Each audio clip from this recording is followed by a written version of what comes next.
When we think about financial literacy, our minds usually jump to adult stuff, right? Budgets, investing, retirement plans. But what if we could build financial superheroes right from the very beginning? Well, today we're going to break down a really cool curriculum designed to do exactly that. So, that's the big question, isn't it? How do you actually do it? How do you take a subject like money, which can be super intimidating for a lot of people, and turn it into something that gives a kid a sense of power and confidence? The answer, it turns out, is surprisingly simple. It's all about how you frame it. Yeah. The whole secret is to stop talking about abstract things like value and saving, and instead turn it all into a real, hands-on adventure. So in this explainer, we're going to follow the exact journey this program lays out for young learners. We'll see how each tiny, simple lesson becomes a building block for a lifetime of financial strength. Okay, so every hero's got to have their tools, right? Their utility belt, their gadgets. For a financial superhero, the origin story starts with understanding the very language of money, the actual currency they're going to be using. So step one is super practical. Before you can even think about saving or spending, you gotta know what you're holding in your hand. This whole thing starts by making money real, identifying each coin by its name, and this is the important part, by its value. This is literally the foundation for everything that comes next. Now, what's really fascinating here is the psychology behind it. This isn't just a math lesson about counting. By giving kids the vocabulary, a penny is 1 cent, a dime is 10 cents, it just completely removes the mystery. Money stops being this big, scary, abstract, adult thing and becomes a simple code that they can crack. All right, so once our hero understands their tools, it's time to learn their first real superpower.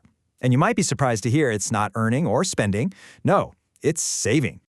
I mean, just look at how brilliant and simple this definition is.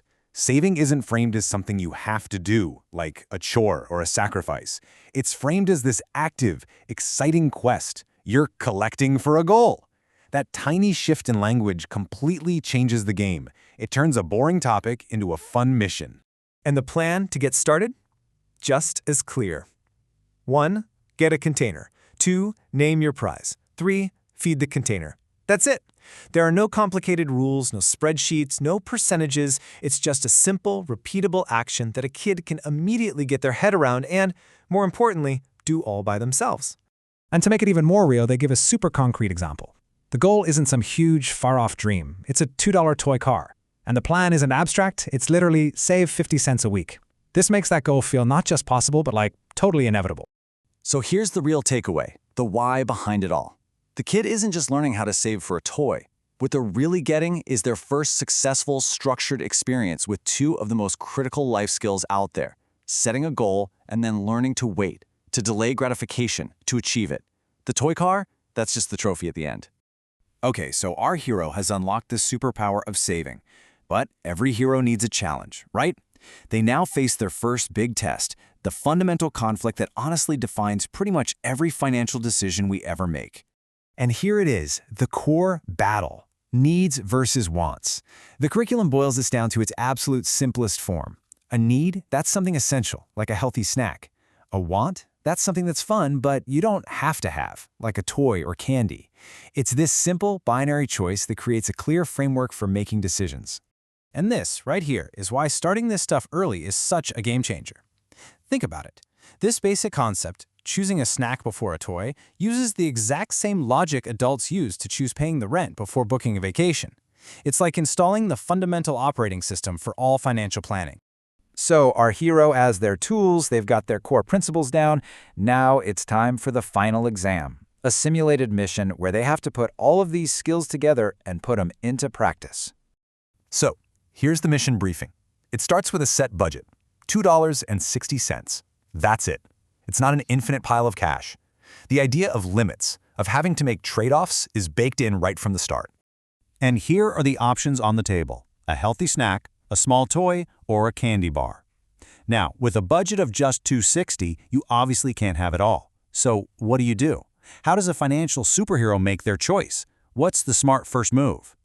While they follow the plan, you start with your need. First things first, you secure the healthy snack for 50 cents. Okay, great. Now you've got $2.10 left. With that, you can then choose a want, in this case, the small toy. See, the framework gives you this clear, stress-free path to making a smart decision.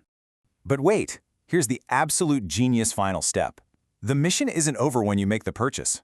That leftover money, that 85 cents, it doesn't just get forgotten in a pocket. Nope, it has a dedicated home. It goes straight back into the savings jar.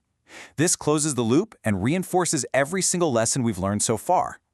The real value of all this is that it's a simulation. It's a game. The kid gets to practice budgeting, making trade-offs, and saving, all in this totally safe little sandbox where the stakes are super low. And that makes the learning stick. It's memorable, it's effective, and most importantly, it feels really empowering.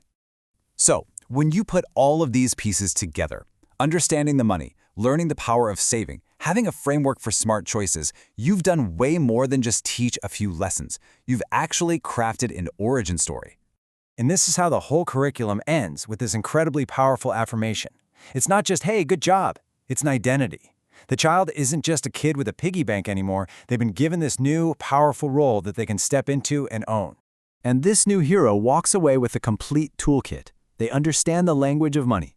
They know how to use the superpower of saving. They have the wisdom to put their needs first. And they have a repeatable plan for making smart decisions, over and over again. And all of this leaves us with one last, pretty big thought. This whole approach, it brilliantly gamifies financial literacy. It turns it into a heroic adventure. It replaces financial anxiety with a sense of agency, and it replaces confusion with confidence. So you have to wonder, what would happen if this wasn't just some special program, but lesson one for every single one of us?